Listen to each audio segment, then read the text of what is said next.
Abra sua Bíblia comigo no profeta Jeremias, capítulo 10. Eu quero acelerar aqui a palavra. Jeremias, capítulo 10. Esse é um dos textos base dessa noite para a nossa ministração. E também 1 Coríntios, capítulo 12. Aleluia, abra esses dois textos.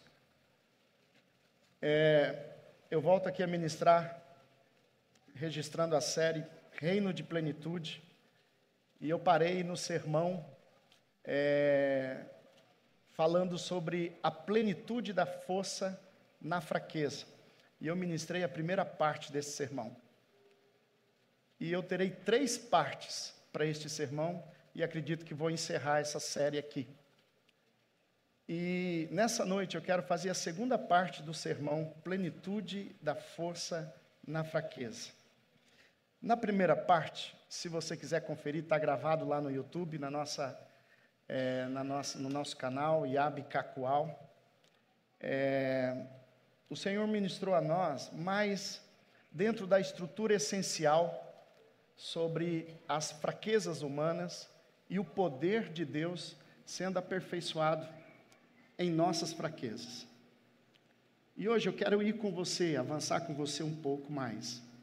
E eu quero usar esse texto de Jeremias capítulo 10, porque é um momento em que Deus usa o profeta para falar com Israel sobre uma sentença de juízo que estava para acontecer sobre Israel. Talvez uma das sentenças mais duras, cruéis, da parte de Deus, mas muito mais justa. Amém? Jeremias capítulo 10, vai acertando o som aí, irmão. Ok? Deus traz o juízo através de Jeremias, e esse contexto é onde Babilônia vai ser usada por Deus para fazer juízo sobre Israel. E Babilônia entra em Jerusalém, no reino do sul, Judá, e destrói Jerusalém, destrói o templo e acaba abatendo o orgulho da nação de Israel. E eu gostaria de lembrar dessas sentenças, dessa revelação com vocês.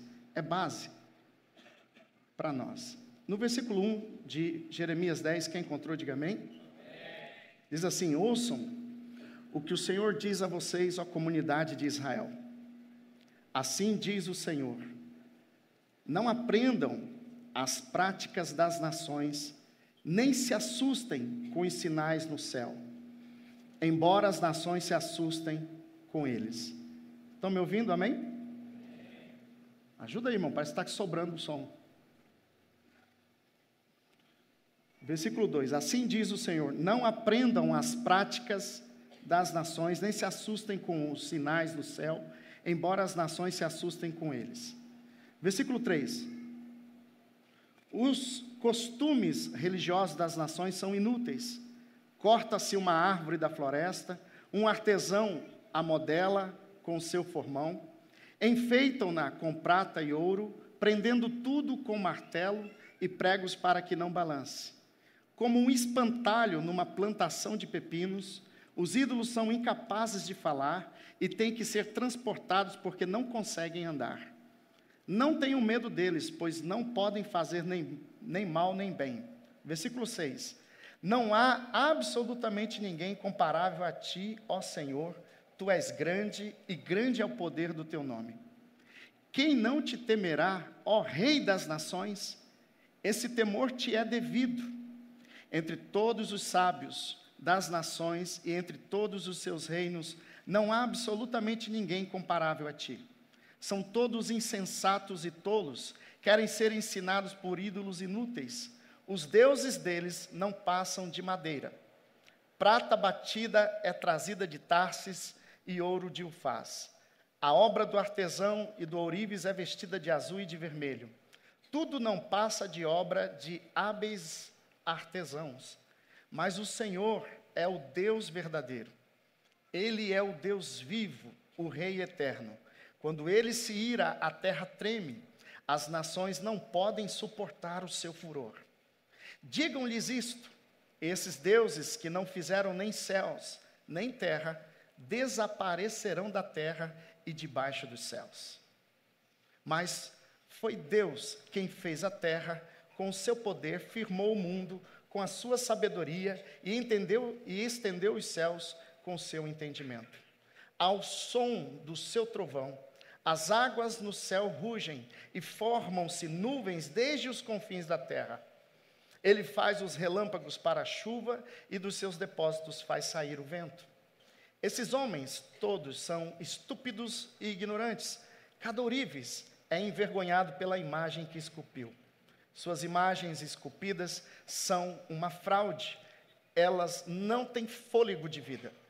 São inúteis, são objetos de zombaria. Quando vier o julgamento deles ou delas, perecerão. Aquele que é a porção de Jacó nem se compara a essas imagens, pois ele é quem forma todas as coisas. E Israel é a tribo de sua propriedade, o Senhor dos exércitos é seu nome. Ajunte os seus pertences para deixar a terra, você que vive sitiada, porque assim diz o Senhor: desta vez lançarei fora os que vivem nesta terra, trarei aflição sobre eles e serão capturados. Amém, irmãos?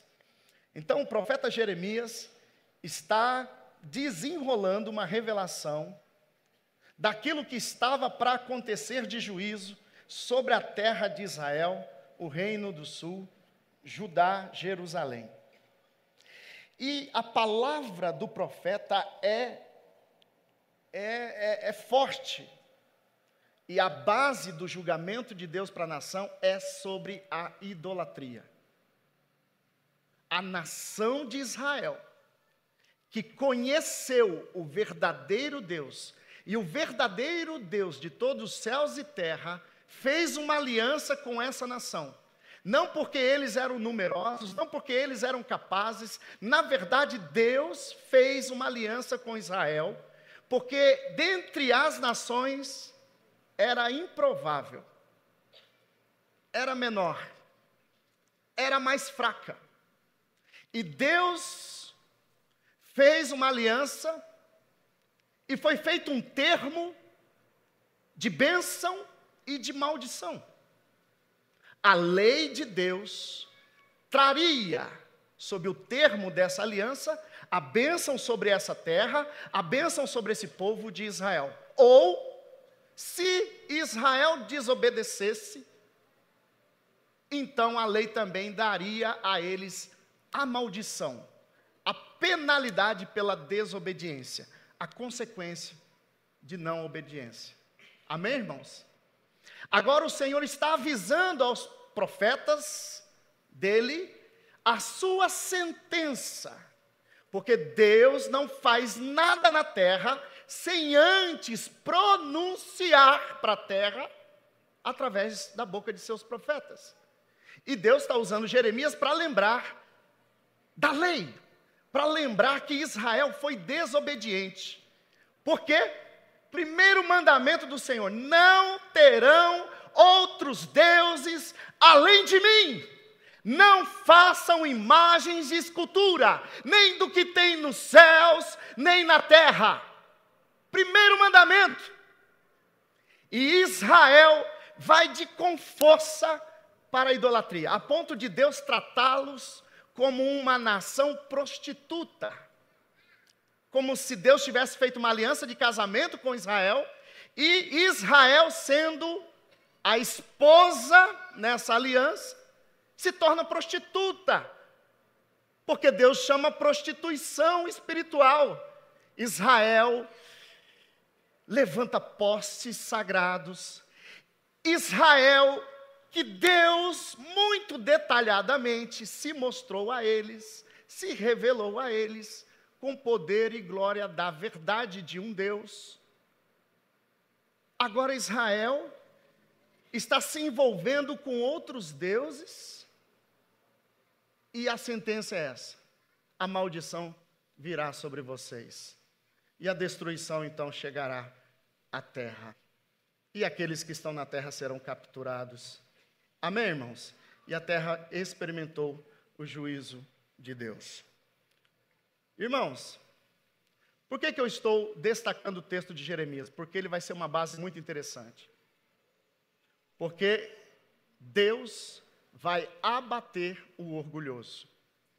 Israel se torna orgulhoso por causa da própria lei de Deus entre as nações. Aquilo que deveria lhes fazer humildes diante das nações, lhes fez orgulhosos. Por causa do coração de Israel, não por causa da lei.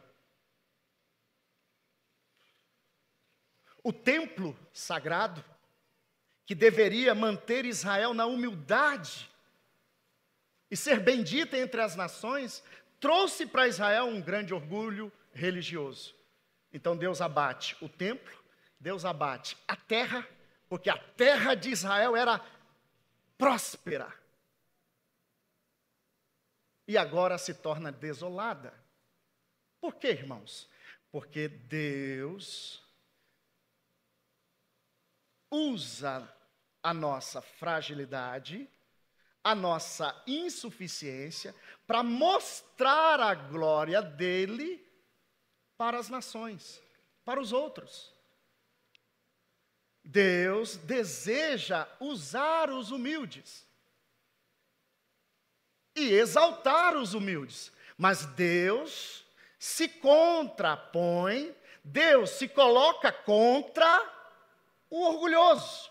E agora Israel não tem nenhuma outra nação como inimigo.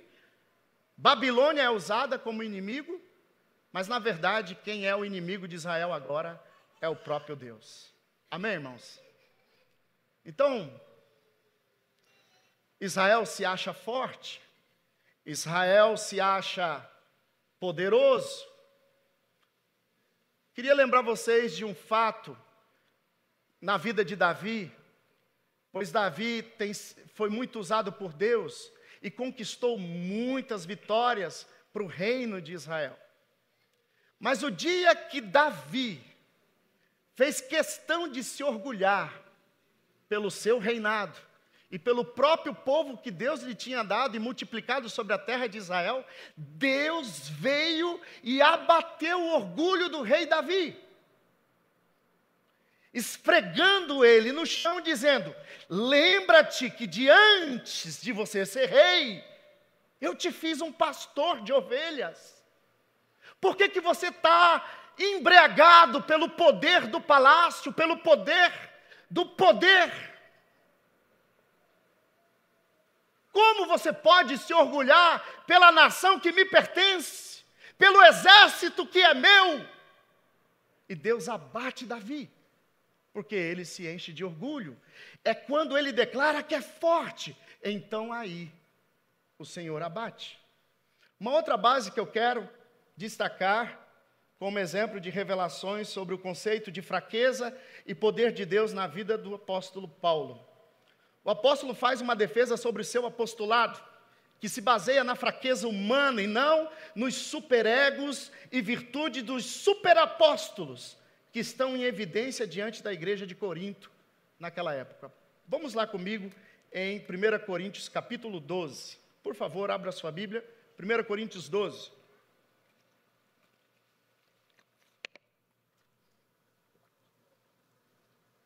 É uma passagem clássica, maravilhosa, e é muito interessante, irmãos. Por quê?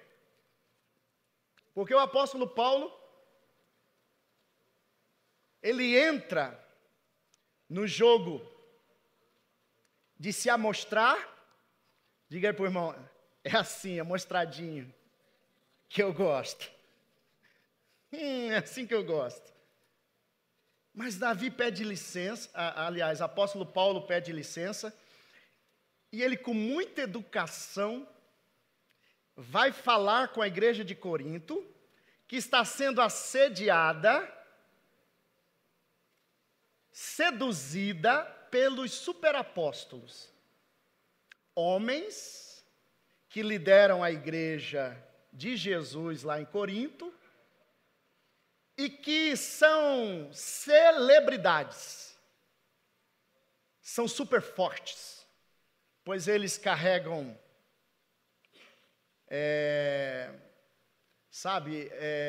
a etnia judaica, e eles se gabam, eles têm orgulho de serem judeus, na igreja de Jesus, e a igreja de Jesus é essa mistura de gregos, gentios e judeus, mas os líderes estavam se destacando porque eram judeus, do tipo, somos melhores, porque somos da primeira aliança e da última aliança. Pronto. Temos etnia, temos primazia. E esses superapóstolos vão ficando evidente e a igreja vai ficando embriagada com essas titularidades. E Paulo agora vai pegar e vai mendigar uma defesa também das qualidades do seu ministério apostólico. E ele vai pedindo licença. É muito importante e interessante você acompanhar esse trecho, mas eu quero ir lá por último, porque Paulo vai matando a pau agora, dizendo que ele tem revelações. E ele é tão humilde que quando vai falar, ele não se refere a ele mesmo. Ele fala, conheço um homem que há 14 anos, não sei se no corpo ou fora do corpo, foi arrebatado até o terceiro céu, aonde há o paraíso de Deus. E esse homem, não sei se no corpo ou fora do corpo, Deus sabe, ouviu e viu coisas indizíveis, que estão proibidas de falar aos homens. É como se Paulo estivesse dando a última carta, o as, na mesa da sua defesa com os superapóstolos. E Paulo agora vai matar a pau, porque agora ele volta para a humildade e vai dizer que exatamente porque ele tinha tais gabaritos, tais referências, tais revelações, tais experiências, Paulo agora vai matar a pau dizendo, é aqui que eu quero me orgulhar, nas minhas fraquezas, nas minhas necessidades. Olha o texto, no versículo 7 diz, para impedir que eu me exaltasse por causa da grandeza dessas revelações, foi-me dada um espinho na carne, um mensageiro de Satanás, para me atormentar. 3 vezes roguei ao Senhor que o tirasse de mim, mas ele me disse, minha graça é suficiente para você, pois o meu poder se aperfeiçoa na fraqueza. Portanto, eu me alegrarei, ou eu me gloriarei, ainda mais, alegremente, em minhas fraquezas, para que o poder de Cristo repouse em mim. Por isso, por amor de Cristo, regozijo-me nas fraquezas, nos insultos, nas necessidades, nas perseguições, nas angústias, pois quando sou fraco, é que sou forte.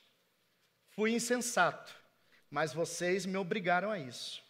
Eu devia ser recomendado por vocês, pois em nada sou inferior aos super apóstolos, embora eu nada seja. Amém, irmãos? Uau! Meu Deus! Que aula! Que aula do Espírito Santo na vida de um homem. Onde o Espírito divide carne e espírito, juntas e medulas, espírito e alma. Então Paulo vai falando, então na carne, eu poderia até me orgulhar assim, assim, assim, mas no espírito, assim, assim, assim, mas eu nada sou.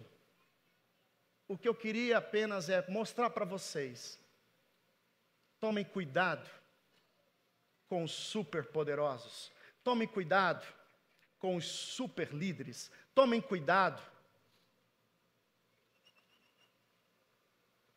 com a super força.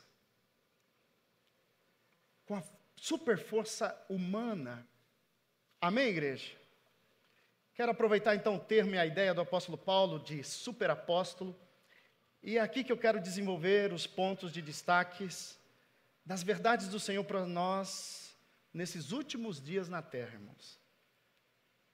Cuidado, igreja, cuidado com a ideologia de uma super força ou de super capacidades que alcançaremos nos últimos dias, capaz de nos iludir e de nos enganar e nos tirar o aperfeiçoamento pelo poder de Deus.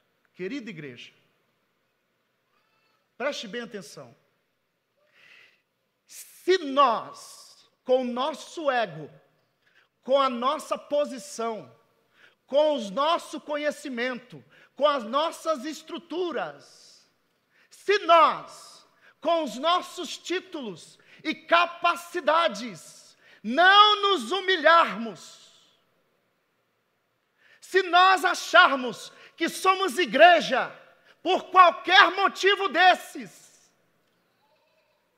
preste bem atenção, nós estamos expelindo o poder de Deus, nós estamos mutilando o aperfeiçoamento do poder de Deus em nós. Nós estamos deixando Jesus para fora da igreja. Em Apocalipse, numa das últimas igrejas, ele está batendo a porta para uma igreja que se acha super ativa, super rica, super poderosa, e Jesus está à porta. Eis que estou à porta e bato. Jesus estava fora da igreja, porque não havia lugar para o poder de Deus se aperfeiçoar em nossas fraquezas. Nos achamos fortes, nos achamos inteligentes, nos achamos poderosos. E cuidado, irmãos, porque isso está destilando como um veneno dentro da igreja de Jesus. Como é evidência, a defesa do apóstolo Paulo entre os superapóstolos. Cuidado, irmãos. Enquanto Deus confia no aperfeiçoamento do seu poder sobre a humanidade e o mundo, queridos irmãos, o homem e esse seu mundo e seu mentor espiritual, Satanás, tem buscado um aperfeiçoamento humano e global no mundo, pelo seu próprio poder sem Deus. Preste bem atenção, irmãos. É capaz de nós vermos igrejas usando o nome de Cristo, sendo super relevante nos últimos dias, e o poder de Deus não estar lá. E que poder então é? É um poder ilusório. Pode ser tudo, menos poder de Deus. Amém, igreja? E nós vamos olhar para o mundo e vamos estar sendo assediados pela ideologia de que os humanos não necessariamente precisam ser fracos. Podem ser super-humanos. Um super-governo. Um super-humanos. Uma super-ordem global. Primeiro, verdade que quero destacar aqui para vocês é que você não pode se iludir com sua própria super força caída. Diga isso para o seu irmão. Não se iluda com sua própria super força caída. Amém, irmãos? Cuidado com a transforça.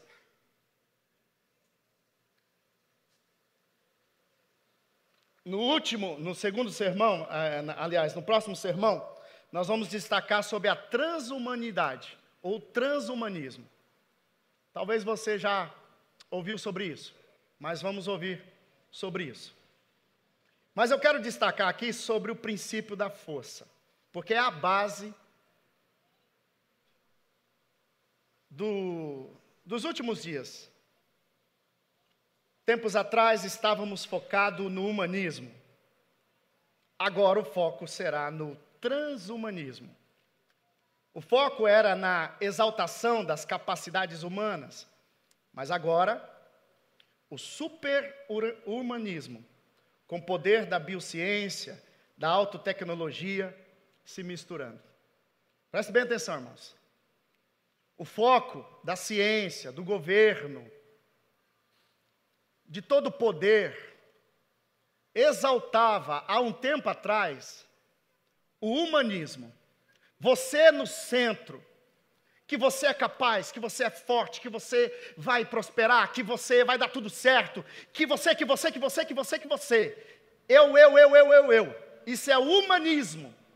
Você vai para dentro das igrejas, eu ouvi pessoas que estavam achando um lugar para congregar e queriam ouvir o evangelho da Bíblia. Porque não conseguiam ficar em algumas igrejas, porque a pregação do evangelho é em cima do ego. Você é capaz, você vai ser feliz, vai dar tudo certo e tal. E humanismo, o homem no centro, o eu centralizado. Agora, meu irmão, pasmem. Está havendo uma transição. Agora, o espírito que está no mundo está trazendo um novo foco. Está trazendo que esse humano está ultrapassado. E ele não dá conta de gerir as demandas do mundo, nem as demandas pessoais. E agora está diante de nós um poder que parece sobrenatural. O poder subatômico, o poder quântico, o poder das tecnologias de inteligências artificiais. Irmãos do céu, o poder da biociência, entrando, irmão, já há décadas, no genoma humano, na genética humana, e destrinchando aquilo que é natural, que Deus formou, que Deus criou, e metendo a mão, e misturando, para fazer um super-homem, um super-humano, que não adoece, que não morre. Atenção, igreja, eu não sei se vocês estão antenados do que acontece lá no núcleo, no miolo do mundo, na Europa, na Ásia, lá no Oriente. Irmãos do céu, há 5 anos atrás, foram feitos 2 bebês gêmeos, 2 menininhas, e elas são as primeiras seres humanas manipuladas. O homem foi lá dentro da genética, do código genético, e alterou para essas criaturas, seres humanos, não adoecer de AIDS. Sabe onde estão essas meninas? Elas estão lá no Oriente Médio. Se eu não me engano, está em Israel. Procure depois para você saber. O Gabriel está aí? Se você achar aí o que eu vou falando, você vai colocando no telão, por favor. Irmãos, é uma coisa louca. Muito louca, irmãos. E qual que é o princípio? A ilusão da nossa própria superforça. Só que um detalhe. O homem está caído sem Deus. A humanidade está caída sem Deus. E nossas fragilidades e fraquezas, que nos deveriam nos humilhar diante desse Deus, agora está nos levantando em rebeldia e com o conceito: Deus está ultrapassado.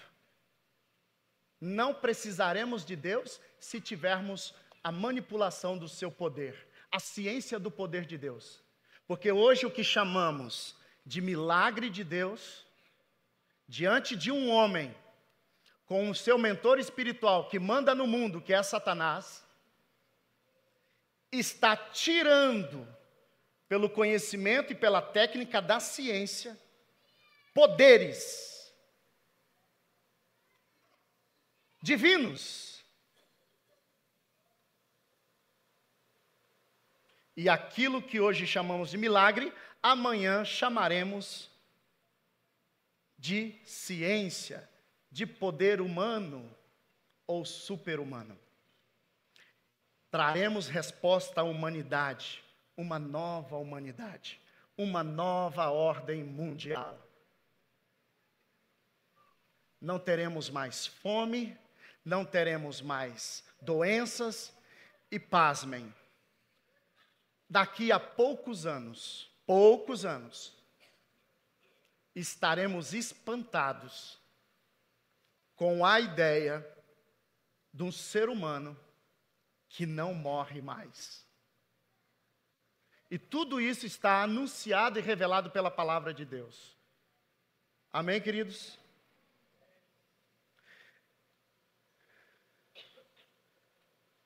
O uso de toda ideologia que esvazia o propósito e virtude de razões divinas das fraquezas ou limitações humanas. Irmãos, nós não queremos admitir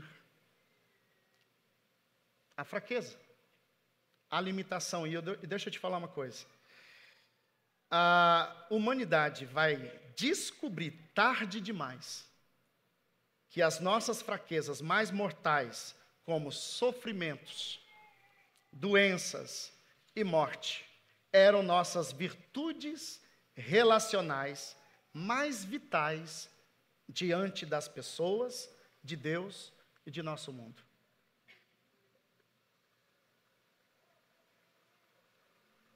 Nos últimos dias, vai ter um clamor pela morte e não morrerão.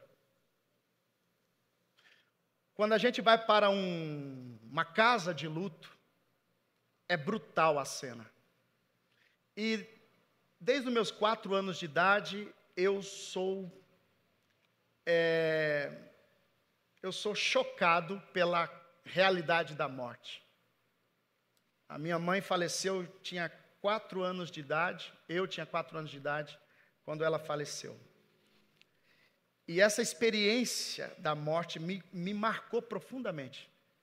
Eu acredito que hoje prego sobre a vida, a morte, e me cheguei ao Senhor por conta dessa marca. Eu queria saber, por quê? Qual o sentido da morte? Qual o sentido da vida? E é brutal porque hoje parece que é difícil aceitar que a morte é uma justiça de Deus sobre o pecador. Mas imagine um mundo onde não haverá mais morte. E isso não pelo poder de Deus. Pelo poder desse super ou trans-humano.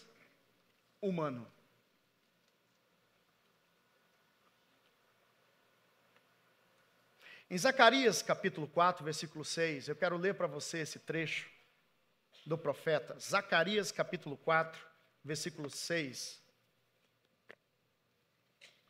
Depois abre aí, Gabriel, a notícia da proposta dos cientistas, ou bilionários, de que logo em breve logo em breve vão prometer vida eterna para a humanidade.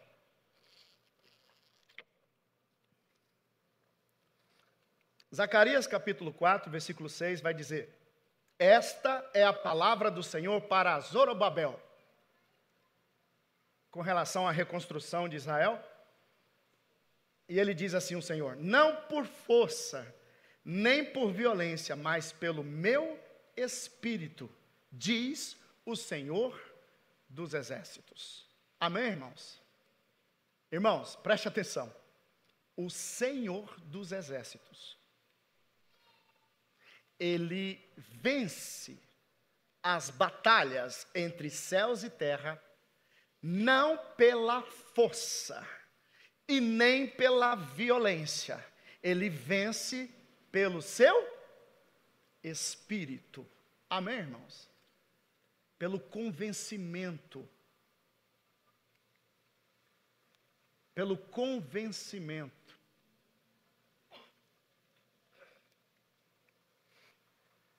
É pela presença dEle. É pela relação com Ele. Amém, queridos?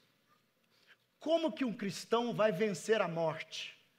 Pela presença de Deus na sua vida. Pela relação com Deus na sua vida. E mesmo que ele passe pela morte, Jesus disse: eu sou a ressurreição. E ainda que você morra, você viverás. Amém, irmãos? A promessa de um mundo sem dor, sem morte, ela é prometida e revelada pelo verdadeiro Deus. Mas esses deuses, que se revelam como os deuses, que levam a idolatria, a humanidade e as nações, os poderosos das nações, são guiados pelo um poder ilusório, enganador, pelos seus ídolos, que nada valem. E a Bíblia diz, no texto base que li em Jeremias, que esses ídolos não têm o espírito de vida.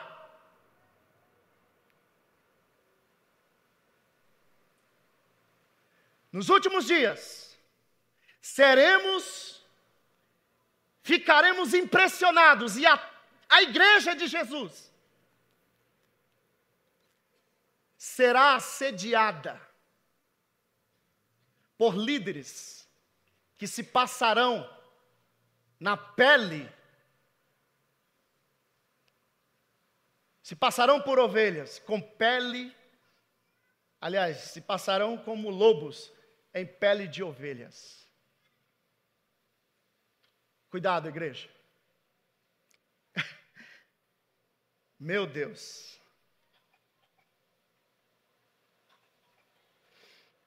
Em Salmo 2, versículo 2 a 3, eu quero ler com vocês. Salmo, capítulo 2, versículo 2 a 3. Abra aí comigo. Olha só que interessante. Salmo, capítulo 2, versículos 2 a 3 vai dizer: os reis da terra tomam posição e os governantes conspiram unidos contra o Senhor e contra o seu ungido. E dizem: façamos em pedaços as suas correntes, lancemos de nós as suas algemas. Atenção, irmãos. O salmista está revelando profeticamente que em toda a terra e no último ciclo da terra é assim. As nações e os poderosos das nações, os reis da terra, os governantes da terra estão conspirando unidos contra o Senhor, que é o Senhor dos Exércitos, e contra o seu ungido, o seu cordeiro, contra o seu ungido, o seu Messias, contra o seu ungido, o Cristo.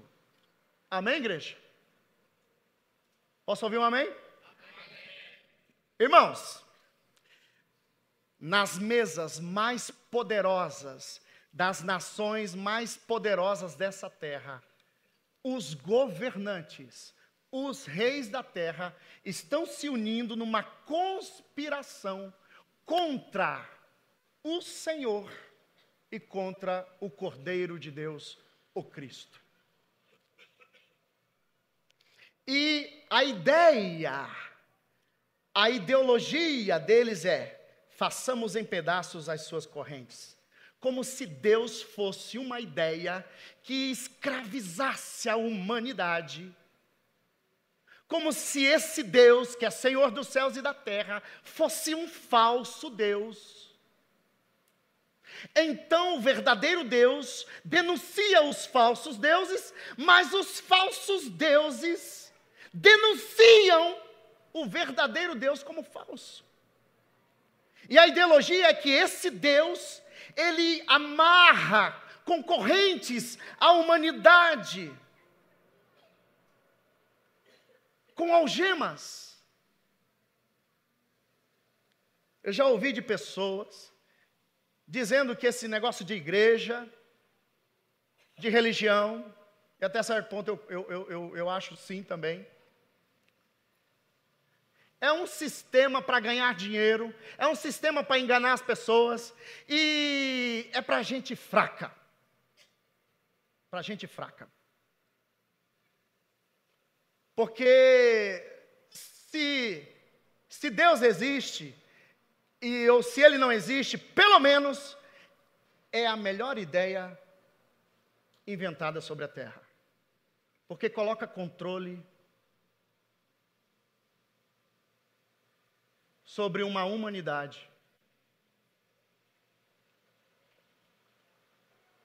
que se contenta com suas limitações e suas fraquezas, e se basta de um relacionamento de fé com Deus que ainda nem pode ver. Amém, igreja? Então, olha só tem um jeito de você conseguir ter uma relação com esse Deus da fé e com esse Deus verdadeiro que as Escrituras estão anunciando. Você precisa ser fraco. Você precisa ser humilde. Porque orgulhoso não fica na igreja. Orgulhoso não crê na Bíblia. Gente orgulhosa está achando um jeito de levar a humanidade para Marte, para uma nova super terra. Gente orgulhosa está fazendo-se ser um Cristo, um Messias para a humanidade. Prometendo riqueza, prometendo solucionar a fome, prometendo solucionar as doenças, as enfermidades. Você está vendo aí tecnologias colocando homens paralíticos para se movimentar, para andar. Você está vendo as tecnologias e biociências colocando cegos para enxergar. Você está vendo os poderosos mexer na genética dos alimentos, no clima da terra, na biologia humana, e prometendo um super-humano, prometendo um super-governo, uma super-força, uma super-solução para os nossos limites humanos, para as nossas fraquezas humanas e naturais.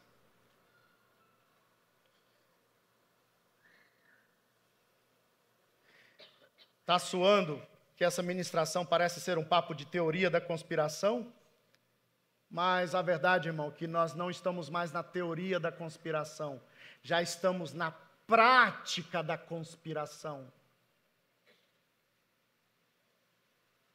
Existe uma conspiração no mundo, e ela está se alinhando para os últimos dias, aonde a proposta é te fazer super forte, super humano. Você não vai adoecer, você não vai passar necessidades. Você não terá limites.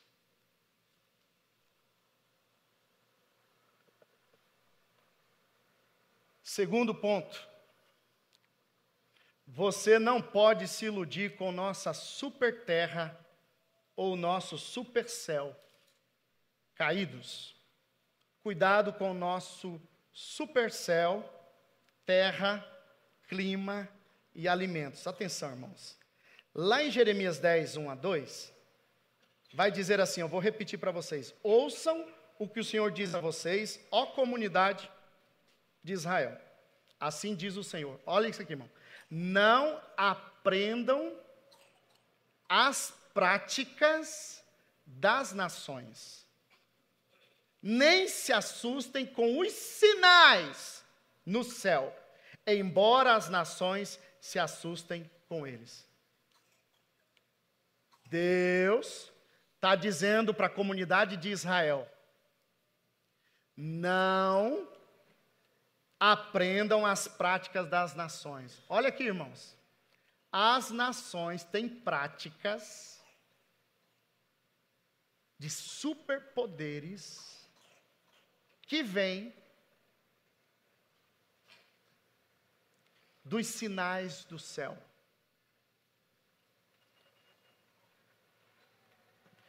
E ele está falando que quem manipula os sinais do céu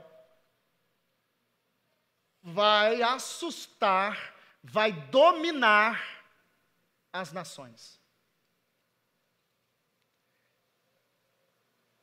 Primeiro, leitura que eu quero te dar. Existe um conhecimento antigo sobre a astronomia. Leitura de mensagens pelos astros e estrelas. Irmãos, existe uma ciência, um conhecimento antigo e até oculto sobre a astronomia, ou seja, a maneira de ler mensagens, presságios, prenúncios de verdades acerca do fim dos tempos, ou do começo dos tempos, ou do meio dos tempos. A Bíblia diz que Deus fez os luminares para cravar tempos e estações, e que a humanidade e a terra seria guiada por esses sinais, por essas mensagens. Só que tem uma coisa, irmãos. Existem aqueles que têm o conhecimento e que operam pelo espírito dos deuses antigos, dos ídolos antigos, e traz uma mensagem com engano. Existe um evangelho escrito nas estrelas. Pastor, o que o senhor fumou?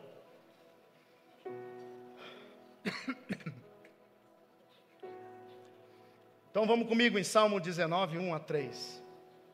Diz assim a palavra do Senhor, vou rapidinho aqui. Os céus declaram a glória de Deus. O firmamento proclama a obra de suas mãos. Um dia, atenção igreja, fala disso a outro dia. Uma noite o revela a outra noite. O sol está revelando uma mensagem, dia após dia. A lua está anunciando uma mensagem, noite após noite. Todo o céu está declarando a glória de Deus e anunciando as obras das mãos de Deus. O início das obras das mãos de Deus, o meio das obras das mãos de Deus e o final das obras da mão de Deus. Está escrito nas estrelas. Amém, igreja? O Evangelho está escrito nas estrelas. Sem discurso, nem palavras, versículo 3, não se ouve a sua voz. Opa, peraí. está tendo um discurso, está tendo uma mensagem que não tem voz. São sinais nos céus. Paulo fumou a mesma coisa que eu fumei. Romanos capítulo 1, versículo 19 a 20, vamos comigo lá. Romanos capítulo 1. Capítulo 1, versículo 19 a 20. Diz assim: pois o que Deus se pode conhecer é manifestado entre eles, porque Deus lhe manifestou. Pois desde a criação do mundo, os atributos invisíveis de Deus, seu eterno poder e a sua natureza divina, têm sido vistos claramente, sendo compreendidos por meio das coisas criadas, de forma que tais homens são indesculpáveis. Se o evangelho escrito nas Sagradas Escrituras, se o evangelho escrito pelas testemunhas de Jesus não chegar a quem for, nenhum homem será indesculpável, pois toda a criação está revelando uma mensagem do seu Criador. O Evangelho está escrito nas estrelas. Exemplo: as leituras das constelações. Eu vou te dar aqui algumas. Venha comigo, serei seu guru. Existe astronomia e existe astrologia. Códigos de se ler as estrelas, como vocês conhecem muito bem. Horóscopos, constelações. Tudo isso é astrologia, mas existe uma astronomia, uma leitura científica de conhecimento poderoso e antigo. Os astros estão dando sinais de uma mensagem. Existe a constelação de Áquila, existe a constelação de Leão, existe a constelação de Touro, existe a constelação de Andrômeda, constelação de Virgem. A Bíblia diz que o trono do Senhor está acima dos querubins. Grave isso aí, irmãos. Essa vai ser uma puxada. Atenção, irmãos. Você tem a simbologia do trono de Deus na arca do testemunho e os querubins gravados nas cortinas do altar do Santo dos Santos. Simbologia de uma realidade que era, que é e que há de vir. Você tem no jardim de Deus 2 querubins guardando a árvore. Você também tem a realidade de santuários de Deus nos céus e na terra. Mas, atenção, irmãos, o querubim é um ser visto e falado na Bíblia, que é um ser com 4 faces: face de boi, touro, face de leão, face de homem e face de águia. Essas constelações estão marcadas nas estrelas. E esse conhecimento foi dado, seja por Deus ou pelos anjos caídos. E você pode ler o Evangelho nas estrelas. Pasmem, no dia em que Jesus nasceu, uma estrela chamada Estrela de Belém guiou 3 homens, que a Bíblia chama de magos. Eles vieram do Oriente, porque eles estudavam astronomia, e segundo os estudos dessa leitura, a Virgem, constelação de Virgem, estava dando a luz, e essa luz era como aquela estrela.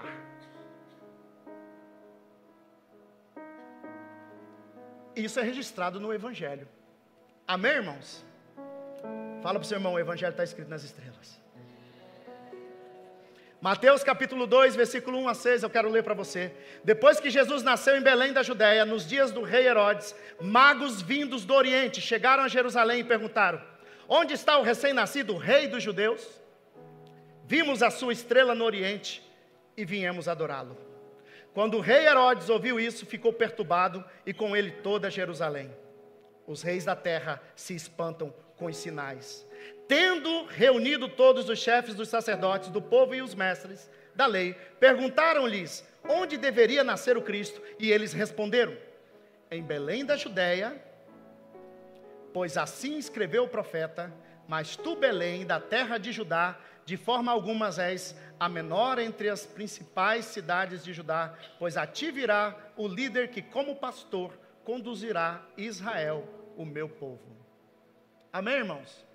Eu estou te dando uma evidência de que a mensagem do Criador está escrita desde os mais altos céus e astros, como dentro do genoma humano. Dentro do código do genoma, da genética humana, tem uns intervalos muito interessantes. E alguns estudiosos dizem que essa é uma assinatura do nome de Deus. Porque o nome de Deus na Bíblia não tem vogais, são consoantes. É a letra YHWH. Isso no hebraico original. Cada letra do hebraico tem uma numeração. E cada uma delas vale um número. E esse código de número dá um intervalo interessante. É o mesmo intervalo que nós temos no código genético. Cada homem, cada mulher tem um padrão com a assinatura do nome de Deus em cada célula, dentro de cada célula do seu corpo.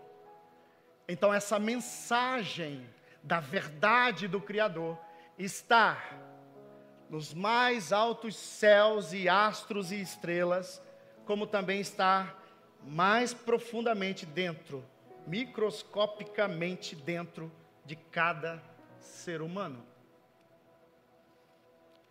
E eu quero lembrar para vocês de um paralelo entre o nascimento de Moisés no Antigo Egito.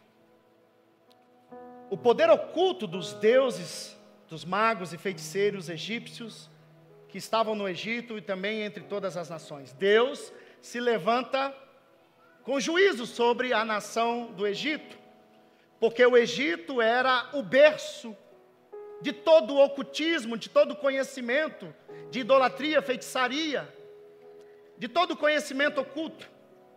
E quando Deus levanta Moisés, primeiro, irmãos, atenção,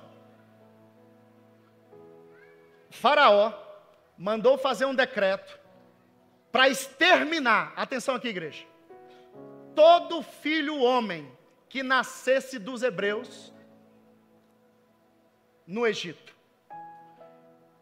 Moisés foi ocultado,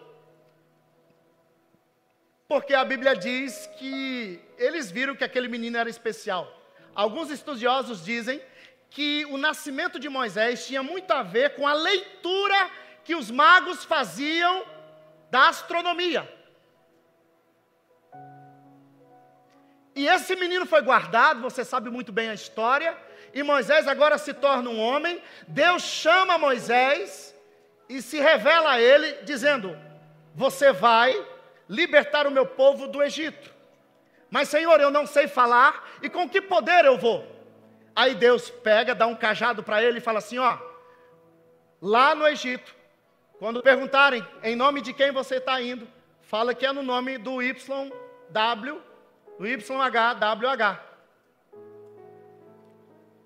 O eu sou. Pega o seu cajado, joga no chão. Moisés jogou no chão. O que aconteceu, igreja? Virou o quê? Uma serpente. Deus falou assim: pegue agora o cajado. Deus pegou aquela serpente, e quando pegou a serpente, virou o quê? Um cajado. Moisés vai falar: agora eu vou. cajado poderoso, com sinais.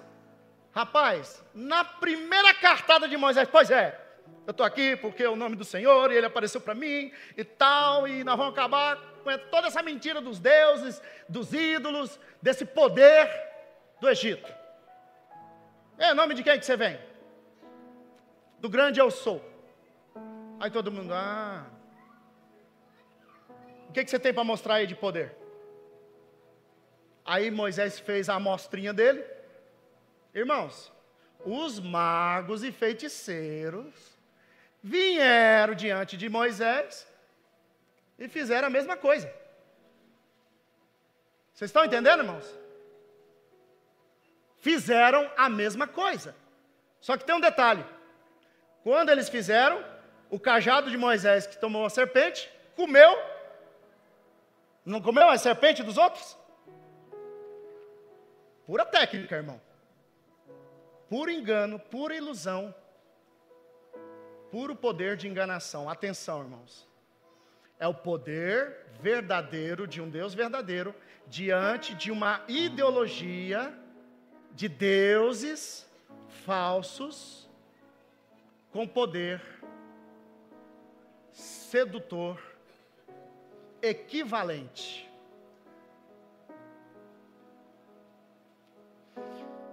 Agora atenção, irmãos. Moisés vai falando com Faraó. Faraó não vai aceitando e 10 pragas é feita. Atenção, irmãos. Foi feita a primeira praga, os feiticeiros faziam o mesmo e resolveram o problema.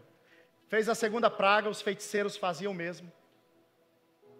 Davam um entendimento, davam uma coisa, o Faraó, não, beleza, isso que Deus está fazendo, qualquer um faz. Os deuses do Egito faz. Aí chegou na última praga. O que era a última praga, irmãos? A morte dos primogênitos. Deus faz o contexto da festa sagrada chamada Páscoa, passa o sangue do cordeiro, aqueles que tiver a marca do sangue na porta das suas casas, o juízo da morte não chegará a eles. A Bíblia diz que naquela noite, na meia-noite, os primogênitos dos egípcios e de quem não tinha a marca do sangue, morreram naquele instante. Alguém pode falar, nossa, que Deus mortal, que Deus letal, que Deus que pesa a mão sobre as nações. Ô irmão, a ação de Deus foi um juízo justo sobre a nação do Egito. Por quê, pastor? Porque quem matou os primogênitos primeiro foi Faraó e o Egito. Amém, igreja? Essa desobediência diante do Deus Criador trouxe sobre a nação do Egito uma justiça, uma sentença. Deus agiu com justiça. A morte dos egípcios, dos seus primogênitos, era uma justiça, porque os egípcios mataram os filhos dos hebreus. Amém, igreja? Eu quero ler para você ainda Jeremias 10, 10 a 13. Ele vai dizer assim, mas o Senhor é o Deus verdadeiro, Ele é o Deus vivo, o Rei eterno. Quando Ele se ira, a terra treme, as nações não podem suportar seu furor.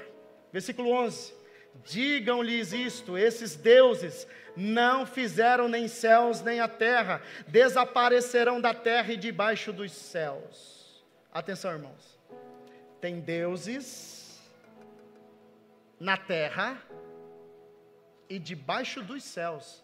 E Deus está dizendo que eles vão desaparecer um dia. Sabe os anjos caídos que estão no céu?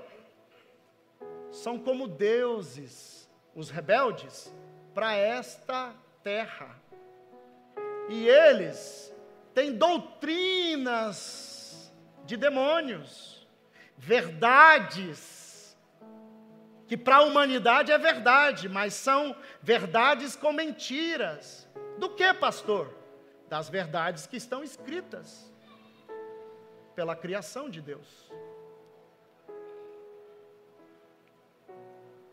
Mas foi Deus quem fez a terra com o seu poder, firmou o mundo com a sua sabedoria e estendeu os céus com o seu entendimento.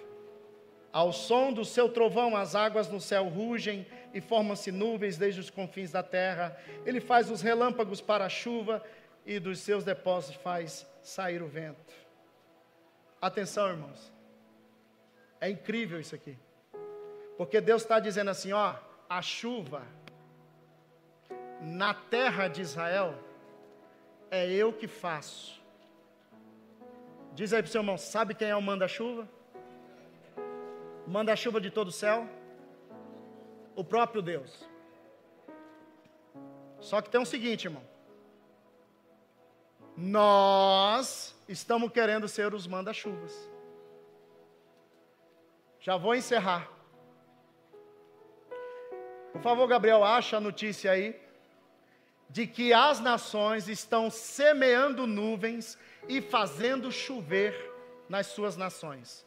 Os chineses são especialistas, porque eles têm bilhões de pessoas no seu país, e eles não têm lugar para plantar mais.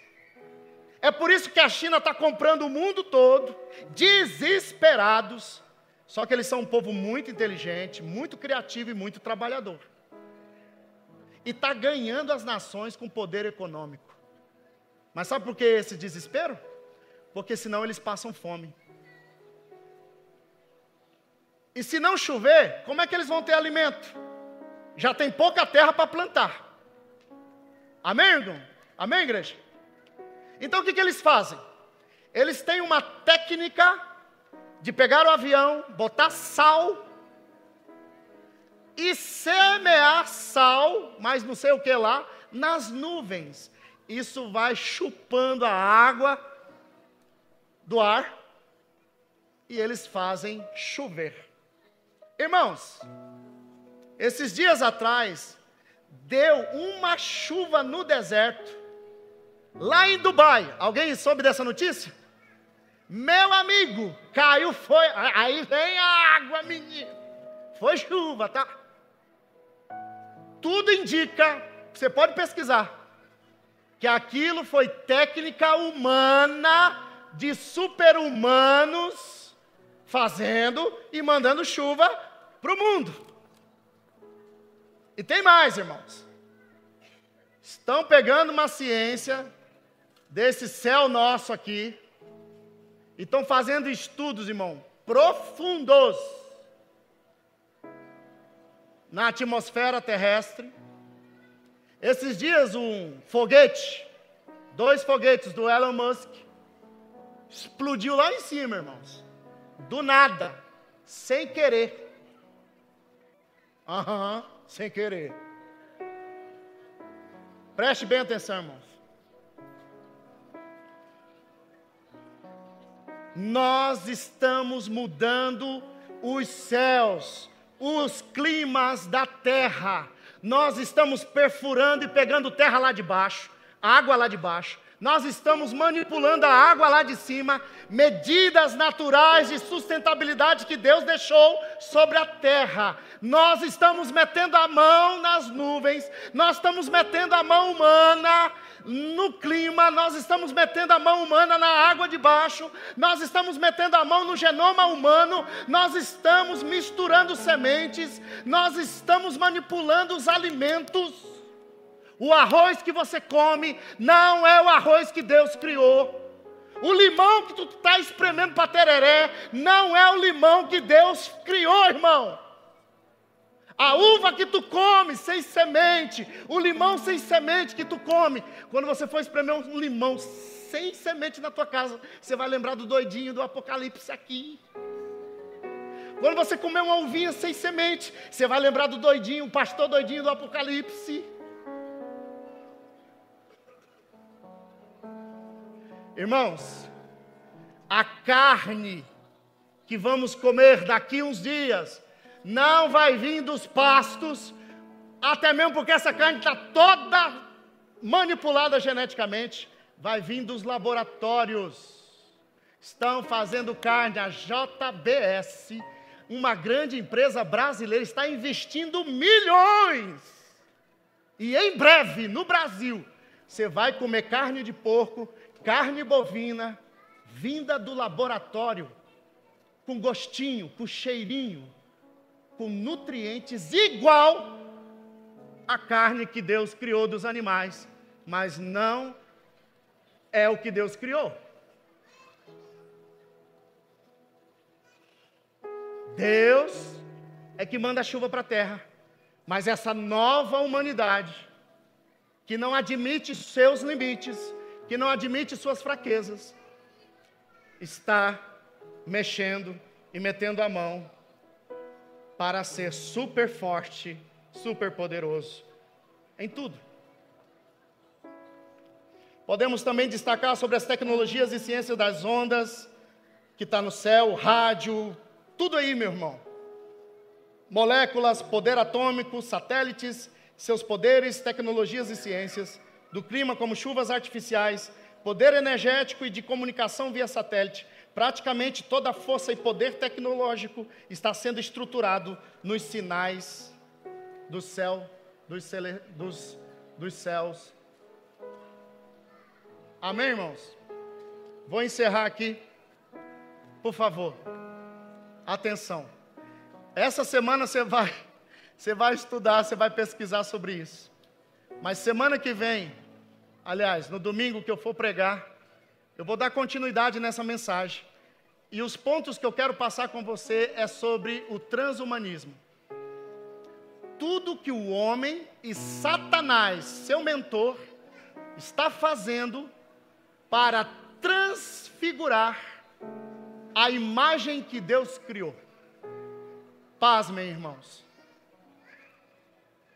Eu quero encerrar com um texto. Olha só, lá em Levítico 19, quero ler para você, Levítico 19. Abra aí, por favor. Põe aí no telão, já vamos encerrar. Levítico 19, olha aqui no telão, irmãos. Quem está ouvindo aí, diga amém. Obedeçam aos meus estatutos.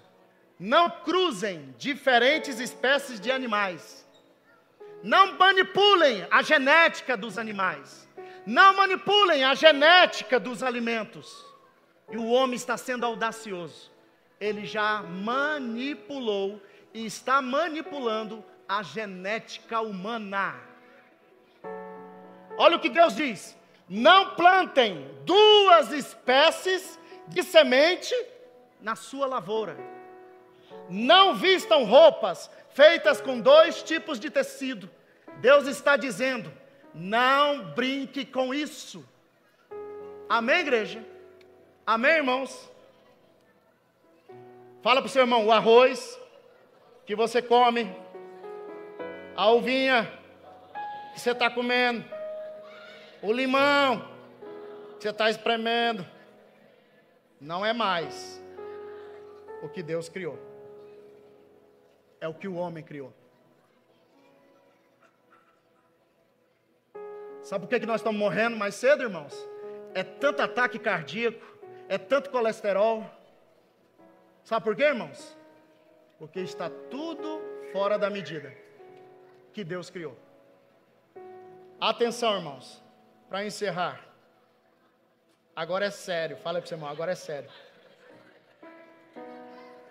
É tão sério que o pastor vai pedir para você ficar de pé.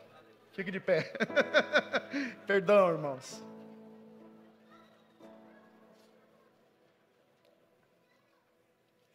Mas atenção, igreja. Você sabia que existe muito lixo espacial? Existem milhões de satélites agora orbitando na nossa atmosfera. Você sabe o que é isso, irmão? Isso não é uma coisa natural que Deus criou. E o poder da humanidade, dos governos, estão baseadas nessas estruturas, no céu, pelos satélites, no mar e debaixo do mar. Atenção, irmãos. Todo poder energético, todo poder tecnológico, todo poder bélico das nações estão nas estruturas dos satélites nos céus. Foi isso que Deus está falando, desde Agora, irmão, nós cantamos que Jesus está voltando, amém, igreja? Atenção, irmãos, vai chegar o dia que Deus vai julgar os que destroem a terra. Em Apocalipse, capítulo 6, a partir do versículo 12, eu quero ler para vocês uma sentença de juízo. Assim como Deus fez através de Moisés, assim também no último dia nós teremos uma sentença de juízo sobre esse Egito, sobre essa Babilônia. O versículo 12 diz: observei quando ele abriu o sexto selo, houve um grande terremoto, o sol ficou escuro como tecido de crina negra, toda a lua tornou-se vermelha como sangue, e as estrelas do céu caíram sobre a terra, como figos verdes caem da figueira, quando sacudidos por um vento forte. O céu foi se recolhendo, como se enrola um pergaminho, e todas as montanhas e ilhas foram removidas de seus lugares.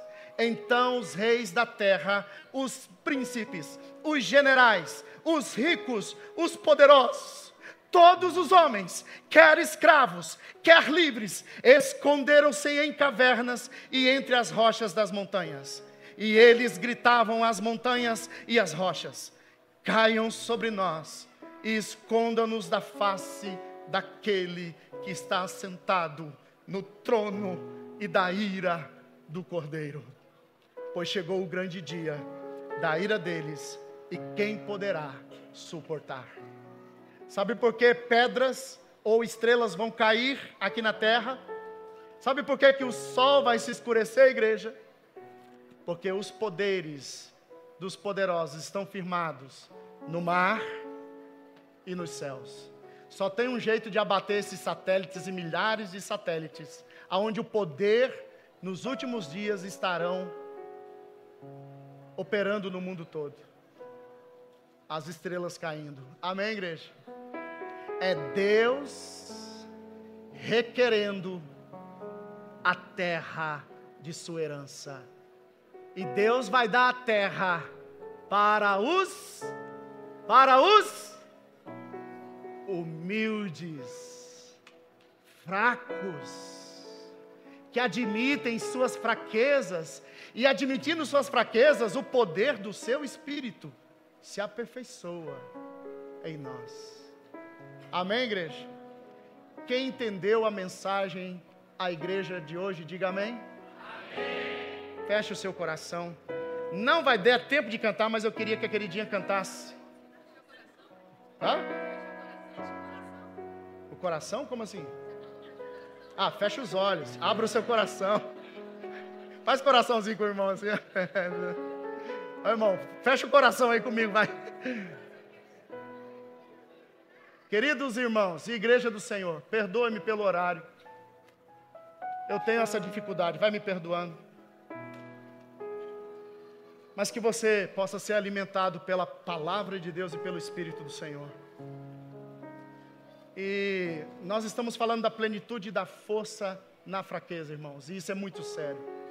Já está diante de nós, irmãos. O espírito do anticristo já opera no mundo.